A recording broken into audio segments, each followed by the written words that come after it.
नमस्कार, आप देख रहे हैं ग्रेटर जम्मू और मैं हूं आपके साथ नीतू सिंह। हैशटैग जम्मू वुमनिया में आप सभी दर्शकों का ग्रेटर जम्मू के चैनल में स्वागत है। हैशटैग जम्मू वुमनिया पॉडकास्ट में आज मैं आपकी मुलाकात कराने जा रही हूं कृतिका खन्ना से, जो पैरारोर है। और साथ ही साथ आपको बता दें कि इनकी ज़िंदगी में एक ऐसा हादसा हुआ जिसकी वजह से इन्होंने अपने आप को खुद को रोका नहीं, आगे बढ़ते चले गए। तो चलिए एक छोटी सी मुलाकात करते हैं कृतिका खन्ना जी के साथ, जानते हैं इनकी ज़िंदगी के बारे में और ये जो हादसा हुआ है ये भी उन्हीं की ज़ुबानी सुनते हैं।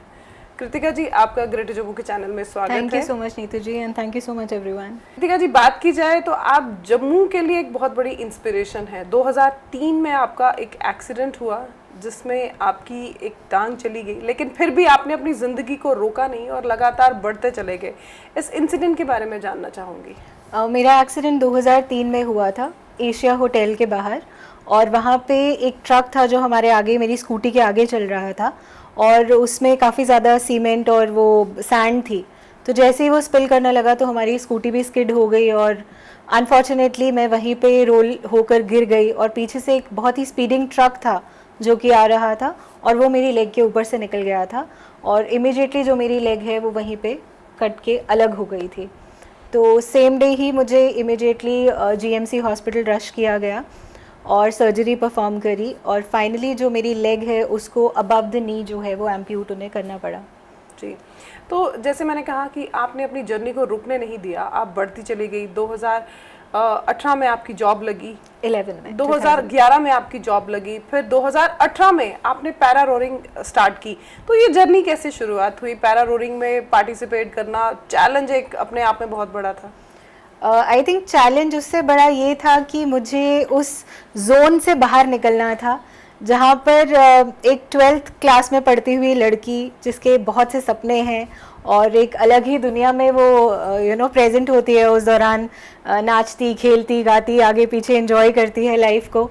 तो सबसे बड़ा चैलेंज तो था पहले उस जोन से निकलने का, जो कि लाइफ एक टर्निंग एपिसोड था, कम्प्लीटली एक लाइफ शैटरिंग एपिसोड मैं उसे कहूँगी।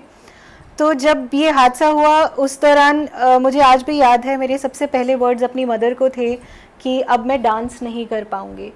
और मेरी मदर ने उस समय बहुत ही ज़्यादा एक भावुक तरीके से उन्होंने मुझे रिप्लाई किया था कि शायद भगवान ने आपके लिए उससे भी ज़्यादा अच्छा सोच के रखा है, और उस छोटी सी बात पे मैंने स्माइल कर दिया था।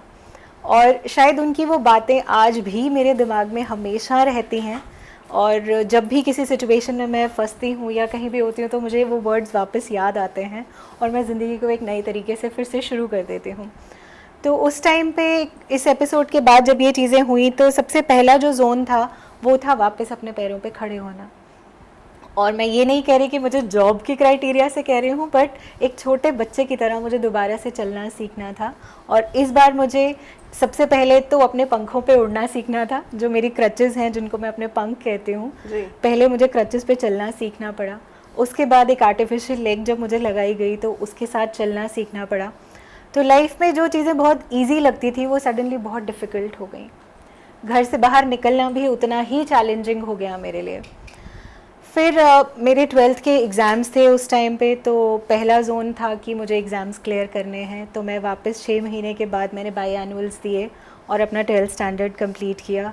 फिर मैंने ग्रेजुएशन स्टार्ट करी, और करते करते ये पड़ाव पार करते करते फाइनली अपने लिए जॉब हासिल करी। और जब इस गवर्नमेंट सेक्टर में मैं आई तो मैंने अपनी फ़िटनेस पे भी ध्यान रखना शुरू किया। जी, मैं शुरू से बहुत ज़्यादा हाइपर एक्टिव बच्चा होता है जो एक जगह बैठ नहीं सकता है, was that kind of a child. तो स्कूल टाइम में भी my teachers used to call me तितली, कि ये तो एक जगह बैठती नहीं है, बिल्कुल नहीं टिकती थी मैं एक भी जगह। तो जैसे ही मेरी क्लास ओवर होती थी तो पहली चीज़ होती थी जो भी नया सॉन्ग आया है उसके डांस स्टेप्स प्रैक्टिस करना अपने फ्रेंड्स के साथ, या फिर आपको मैं मिलती थी स्कूल के ऑडिटोरियम में या फिर प्लेग्राउंड में। तो ये 2 जोन्स थे जहाँ मैं हमेशा आपको मिलूंगी। अगर मैं कहीं पे क्लास में प्रेजेंट नहीं हूँ तो पीपल न्यू इट, या ये यहाँ पर होगी या यहाँ पर होगी। तो वो चीज़ें तो पहले से ही दिमाग में थी। तो जब मैंने जॉब ज्वाइन करा उसके बाद आई रियलाइज्ड कि it's time to get back to my fitness. तो मैंने जिम ज्वाइन किया, which in itself was another challenge, because हमारे जम्मू रीजन में people were not aware of amputations and anything. तो जो जिम ओनर्स या जो इंस्ट्रक्टर्स थे जी। उनको ये बहुत बड़ा चैलेंज लगता था मुझे ट्रेन करना। तो एक हमारे जम्मू में जिम है जिन्होंने ये चैलेंज एक्सेप्ट किया after fighting in 10 gyms and finally जब उन्होंने ये चीज़ कही तो आई वाज लाइक कि आप बस मुझे ट्रेनिंग करने के लिए गाइड कीजिए, कौन सी एक्सरसाइज कैसे करनी है वुड बी मैं खुद करूँगी, माई डिसीजन, मैं जैसा मैं कर पाऊंगी मैं आपको बता दूंगी। एंड आई स्टिल रिमेंबर मेरी 10 दिन की ट्रेनिंग के बाद वो कोच मुझसे आके कहते हैं कि आप आज तक की मेरी बेस्ट ट्रेनी हैं। तो वो मुझे लगा कि चलिए फर्स्ट अचीवमेंट तो अपनी लाइफ में ये है। तो उसके साथ साथ फिर धीरे धीरे अपॉर्चुनिटीज़ खुलती गई, मैं सोशल मीडिया पर आई और अपनी वीडियोस को शेयर करने लग गई। अपनी फिटनेस की वीडियोस को मैंने काफ़ी ज़्यादा शेयर किया on Facebook. That time Facebook was very in hype. तो रोइंग फेडरेशन ऑफ इंडिया जिसके थ्रू मैं रोइंग करती हूँ, they caught an eye and उन्होंने मुझे कॉल करा that they are planning to take up para rowing in the country and if you do it you will be the first female from the country to do it. तो उस समय ऐसा लगता था कि शायद यही रीज़न है why all these things happened. And fortunately जब मैंने इंडियन आर्मी के साथ ट्रेन करना शुरू किया for Asian games, that was the very first thing that came into site. And मुझे रोइंग का बिल्कुल कोई नॉलेज नहीं थी तब तक। तो ये चैलेंजिंग थी आपके लिए? Of course, because when I studied about it, when I researched about it, I got to know that this is the third toughest sport in the world. तो पहले तो वो एक बहुत बड़ा क्वेश्चन मार्क था कि after this thing are you ready for this kind of a challenge. तो रिसर्च करने के बाद और सबसे बड़ी बात, जब फौज के साथ आप जुड़ते हो तो जोश और जुनून अपने आप आ जाता है। तो जब वो मुझे ट्रेन कर रहे थे तो मैंने इस जर्नी को स्टार्ट करा, रोइंग सीखना शुरू किया। स्विमिंग नहीं आती थी लेकिन पानी में I used to go like a season rower और मुझे काफ़ी अच्छी तरह से ट्रेन किया गया। And unfortunately Asian games did not happen that year for us because of certain reasons. And then later in 2019, this thing happened wherein Asian Championship came to our zone and India was representing for the very first time. And I still remember उस दिन दिवाली का दिन था जिस दिन हमारी race थी and we won a bronze medal for the country in the very first representation. तो मुझे ऐसे लगा कि भाई आज तो हम राम आएंगे कर रहे थे, ब्रॉन्ज आएंगे घर पे वैसा जोन हो गया था। तो for us it was a very huge moment कि दिवाली के दिन हमने अपनी कंट्री को एक गिफ्ट दिया है और अपनी काफ़ी सारे जो स्पेशली एबल्ड लोग हैं जिन्हें लगता है कि वो लाइफ में कुछ नहीं कर सकते, उनके लिए it was a ray of hope that anything and everything is possible. So bronze medal was the very first thing that we won for the country in the very first representation. तो वो अपने आप में एक बहुत बड़ी achievement थी, huge achievement. तो फिर उस समय ऐसे लगा था कि जितनी पेन जितनी स्ट्रगल अभी तक लाइफ में हुई है was meant for this thing. Kritika, एक बहुत अलग सा ही क्वेश्चन मैं आपसे पूछना चाहूँगी। अक्सर देखा जाता है सोसाइटी में जब भी किसी के साथ इस तरह की मिसहैपनिंग होती है तो सोसाइटी बड़ी ही सिंपैथेटिक वे के साथ आगे आती है, लेकिन सबसे बड़ा क्वेश्चन खासकर लड़कियों को जो फेस करना पड़ता है, ओह अब ये शादी कैसे करेगी, अब आगे अपना जीवन कैसे बिताएगी, सो एंड सो जो क्वेश्चंस होते हैं, आपके साथ भी ऐसी हुई थी? ऑफ कोर्स आई रिमेम्बर अभी आई थिंक मैं हॉस्पिटल में 5-6 डेज ही हुए थे मुझे, और my parents had to go through a very tough time because there was one of the lady who came to the hospital to console my parents and me for the loss that happened. And उन्होंने immediately एक चीज़ कही कि भाई there is a boy, I have looked for her, he's a polio patient and all that, so we will get her married to him. And there was this intern doctor standing right next to me. And उन्होंने उन aunty को reply करा कि वो बचेगी भी या नहीं हमें अभी तक ये भी नहीं पता है, और आप ये बातें कर रहे हैं।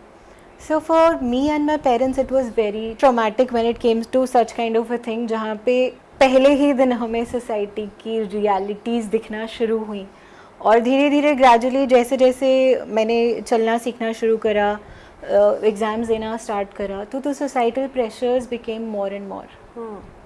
Every time it was like ओहो अब इसका क्या होगा, अब ये तो लाइफ इसकी ख़त्म हो चुकी है, अब पढ़ाई करके क्या करना है। There were many things that came up at that time, but I think for me and my parents the very first thing was getting independent, and not only in terms of finances, in terms of walking, in terms of everyday day-to-day activities.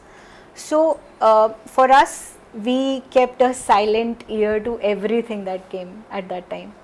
और सबसे अच्छी चीज़ थी because जब आपकी family की support होती है वो सबसे बड़ी आपके लिए एक उपलब्धि होती है, where in anything that comes up you are ready to face. So फिर all of us did a silent year to the society things, and after I came in to all these things and I started exploring so much. और फिर जब ये awards मिलना शुरू हुए या ये मेडल आया तो वही लोग अपने बच्चों को लेकर आते थे कि आपको दीदी से कुछ सीखना चाहिए. तो आई थिंक उस दौरान रिप्लाई नहीं करना was better because they got their answers. I silently answered those questions which were raised during that time. So me and my family did the same thing. So for us it's been of course a very tough journey facing lot of societal issues, but in the end all ends well, all is well. It is that kind of a thing. So for us it was that race. तो para roaring जब आपने start करी, जैसे आपने कहा आपके लिए challenging तो काफ़ी था, भारत का नाम आपने रोशन किया, जम्मू कश्मीर का आपने नाम रोशन किया, उसके बाद आपको लगा कि अब तो आसमान मेरा है, अब तो मैं ही उड़ूंगी इस आसमान में, वो ऐसी फीलिंग आई उस टाइम पे? उस टाइम पे मुझे सबसे बड़ी फीलिंग जो आई थी ना वो ये थी कि I have done something for my country. First thing was this. और आप बिलीव नहीं करोगे जब आप उस एक इंटरनेशनल जोन में खड़े होते हो और इंडिया का फ्लैग रेज होता है, होस्ट होता है, आप जो आंसू निकलते हैं ना उस समय, and you feel so much happier, और वो प्राइड होती है that you are representing your country. At present you are not Kritika. तो उस समय ऐसा था कि वहाँ पे कृतिका खन्ना कौन है किसी को नहीं पता था. I was called team India. तो आप समझ सकते हो कि आप पूरे देश की रिस्पॉन्सिबिलिटी अपने शोल्डर्स पे लेके चल रहे हो. और जब फ्लैग होइस्ट हुआ है, it's because you have one something, your team has one something, and now it is like India won a bronze medal. It wasn't Kritika Khanna won a bronze medal. तो वो एक achievement जो थी ना, मैं ये नहीं कहूँगी कि उड़ान वाली अचीवमेंट थी. I felt like a soldier जो अपने देश के लिए कुछ करके आया. तो वो जो फ्लैग जब आप अपने रेज करते हो अपने हाथ में पकड़ के, have a picture that is there, and I think it's a huge achievement for you. And somewhere now you know that you are shouldering more responsibilities because there are people who are looking up to you. तो वो एक responsibility वाली feeling मेरे अंदर शायद ज़्यादा है, आज तक वो है, बिकॉज मुझे ऐसा लगता है कि वो जो एक रिस्पॉन्सिबिलिटी अराइज हुई है, that is way more important, and I should be keeping that zone wherein I'm able to motivate people around, wherein I'm able to make sure that people who think they cannot do anything now have a ray of hope to do something. Kritika, जैसे आपने कहा कि उस time पे आपको ऐसा लग रहा था कि मैं सोल्जर हूँ, एक तरह की मेल डोमेन ही है ये पैरा रोरिंग, तो उसमें कभी ऐसा फील नहीं आया कि ये तो लड़के ज़्यादातर इसको करते हैं? नहीं, I would say there are lot of women also in this sport. और सबसे अच्छी चीज़ है कि it's never a male dominated thing. It is women and men, they go side by side. और हमें ऐसा, मुझे कभी ऐसा फील नहीं हुआ. Whereas I think I would say I was way more pampered when I was in the sports zone, because being a female amongst so many men around, everything was taken care of very well. And for athlete is an athlete, be it male or be it female. When you are in that zone, you are an athlete. So I think it was well taken care of, and I never faced something like it's a male dominated thing or like that, but it was equally shared for all of us, because we were training the same way as any other person would do. A male member would also row with us. We had male members in the team also. So if a able-bodied person was rowing for 24 kilometers, even we were doing the same. So there it wasn't like a male or a female athlete, it was athlete. बहुत सारे लोग ऐसे भी हैं जो physically disable होने के बाद अपने जो सपने हैं उन्हें कहीं ना कहीं छोड़ देते हैं. कई बार फैमिली का प्रेशर होता है, कई बार सोसाइटी का प्रेशर होता है, कई बार हम खुद से ही इतने ज़्यादा डिप्रेस्ड हो जाते हैं कि शायद हम चीज़ों को समझ ही नहीं पाते. उनके लिए आप क्या कहना चाहेंगे? क्योंकि आप ही की तरह, मेरी ही तरह, हर कोई जो है अपने सपनों को जीना चाहता है, लेकिन कुछ ना कुछ रीजंस ऐसे रहते हैं जिसकी वजह से हम अपने सपने नहीं जी पाते. देखिए, सबसे बड़ी जो मेन चीज़ अपने आप के साथ आती है, हम लोग अपने आप को जिस तरीके से हम जैसे हैं हम वैसा एक्सेप्ट नहीं करते हैं। सबसे बड़ा चैलेंज शायद हमारी लाइफ में वही है कि हमको दूसरा कैसा है वो ज़्यादा हमें वो बनना है, हम जैसे हैं हमें अपने जैसा बिल्कुल नहीं बनना है। This is what people think. और उस भाग दौड़ में आप अपने सपनों को पीछे छोड़ जाते हैं, अपने पैशंस को पीछे छोड़ जाते हैं, जो आजकल की सोसाइटी में बहुत ज़्यादा प्रॉब्लमेटिक है। हमें रियल वर्ल्ड में रहना है, हमें रियल वर्ल्ड में नहीं रहना है। तो दूसरा क्या कर रहा है आप वो मत देखिए, आप क्या कर सकते हैं आप उस पर फोकस कीजिए। और आपके सपने, आपकी ड्रीम्स, आपके पैशंस आपके खुद के हैं। आप पहले जब तक खुद को एक्सेप्ट नहीं करेंगे आप उन चीज़ों को एक्सेप्ट नहीं कर पाएंगे। और हमेशा one step at A time. एकदम से तो ब्रॉन्ज मेडल नहीं आया था। It involve months of practice, involve days of practice, struggles, anything and everything, जहाँ पे मेंटली भी आप गिव अप करते हो, फिजिकली भी गिव अप करते हो। बट इट इज़ कि अगर आप you know, there's something which is very important that I say, that if you cannot jump or if you cannot run, walk. If you cannot walk, crawl. But don't stop. Don't stop yourself. Don't stop yourself from doing anything and everything. अगर आपका passion है, आपका जुनून है, तो आपको कोई नहीं रोक सकता। सोसाइटी में कितना चेंज देखते हैं ऐसी घटनाओं के बाद? क्योंकि एक समय था जब लोग बहुत कुछ नेगेटिव थॉट्स लेकर आते थे, खासकर लड़कियों के मामले में। आजकल के टाइम में आप कितना चेंज देखती हैं? अगर मैं बात करूँ सिंस 2003, तो there have been drastic changes coming down from our own town in Jammu. उस दौरान किसी को भी इस चीज़ की नॉलेज नहीं थी बिल्कुल भी। और आज जब मैं किसी भी जोन में निकलती हूँ, I have heard there are people from the market area, the shopkeepers, who now say, अच्छा वो जो आयरन लेडी आती है। So there's a huge difference. Nobody says कि बिना टांग वाली लड़की या आर्टिफिशियल टांग वाली लड़की आती है। There's a specific term. I heard it on my own and somebody said, अच्छा you're talking about the iron lady, and I was just behind the person जिनसे वो बात कर रहे थे। So things have changed. Many things have changed in the society. Even infrastructures में काफ़ी changes दिखना शुरू हुए हैं, wherein proper ramp facilities are available. काफ़ी अब आपको दिख जाएंगे गवर्नमेंट डिपार्टमेंट्स, ऑर्गेनाइजेशंस में काफ़ी जगहों पे आपको रैम्प्स मिलेंगे, व्हीलचेयर फैसिलिटीज़ मिलेंगी। Even now people are aware of the fact that if there is a specially abled person, उन्हें पीछे नहीं रखना है, उन्हें आगे रख के ही चलना है, because that's how we are going to walk together. So yes, I would not say कि बहुत हम आगे बढ़ चुके हैं। देयर आर मेनी वेज जहाँ पे हमें और आगे बढ़ना है, but yes, the process has started, the steps are being initiated and slowly steadily we are progressing. That's the point. आखिरी सवाल, पैरा रोरिंग में आप ब्रोंज तो ले आई हैं, आगे आपका टारगेट क्या है? भाई सबसे बड़ा टारगेट तो पैरालंपिक्स है, which is for sure. I am not sure when this is going to happen, but yes it is going to happen, that I am very sure of. So sooner or later I will be there and I make sure I represent my country in Paralympics. तो शुक्रिया हमारे साथ इतनी बातचीत करने के लिए और हमारे दर्शकों को एक अपनी इंस्पिरेशनल स्टोरी बताने के लिए। Thank you so much Neetu ji. तो ये थे हमारे साथ कृतिका खन्ना। 2003 में इनके साथ हादसा हुआ, लेकिन हादसा इनकी जिंदगी को रोक नहीं पाया, आगे बढ़ते चले गए। पैरा ओलंपिक्स में इन्होंने पैरा रोरर के नाम से जो है ब्रोंज जीता और अब आने वाले समय में भारत को फिर से एक बार रिप्रेजेंट करेंगी और जम्मू कश्मीर का नाम जो है फिर से एक बार आगे बढ़ाएंगी। अपना परचम जो है ये फिर से एक बार लहराने वाली है। तो कहीं ना कहीं ये उनके लिए इंस्पिरेशन है जो ये समझते हैं कि जिंदगी में अगर कुछ हादसा हो जाए तो हमारी जिंदगी वहीं थम जाती है। नहीं, चलते रहना हमारा काम है। अगर चलेंगे नहीं तो हम वाकई में रुकेंगे, लेकिन अगर अपनी ज़िंदगी को इसी तरह से आगे बढ़ते हुए किसी मुकाम तक लेकर जाना है तो या तो आपको चलना पड़ेगा, चलना नहीं आता तो आपको स्क्रॉल करना पड़ेगा। लेकिन ज़िंदगी कभी किसी के लिए रुकती नहीं है। हाँ, टफ ज़रूर होती है और अगर आप हर्डल्स के बारे में सोचें तो हर्डल्स को क्रॉस करके ही आप अपना परचम लहरा सकते हैं।